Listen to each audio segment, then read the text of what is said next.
When you start digging into Beatles history, you eventually stumble upon Paul and George's 1959 hitchhiking trip. And while it was just two teenage boys on a summer trip, it's become the stuff of Beatles legend, and serves the basis for Down South, a song Paul wrote in honor of his friendship with George and which features on his newest album, The Boys of Dungeon Lane. At the time, Paul and George were very young and had very little money. But armed with guitars, adventurous spirits, a few tins of food, and a couple of pounds each, they thumbed down to Sandy Beach in Exmouth, where George had spent some time with his family in previous summers. They slept where they could do so for free, including on a beach and in a football grandstand, with permission from local police who had denied their request to sleep in the cells overnight, and, when possible, with kind-hearted folks who took pity on the young boys, providing them food and shelter. The trip ultimately took them to southwestern England and then back up into Wales, where they visited a family member of Paul's who was working at the same Butlins location Ringo would later play at with Rory Storm and the Hurricanes. It was a formative trip for Paul and George, helping them to continue to build their growing bonds of friendship. Despite its importance to the two young Beatles,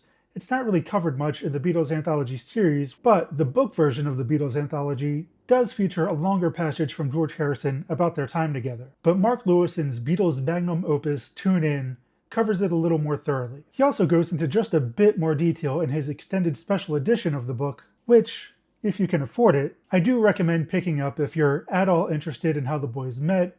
became friends, and bonded over shared experiences and a love for rock and roll.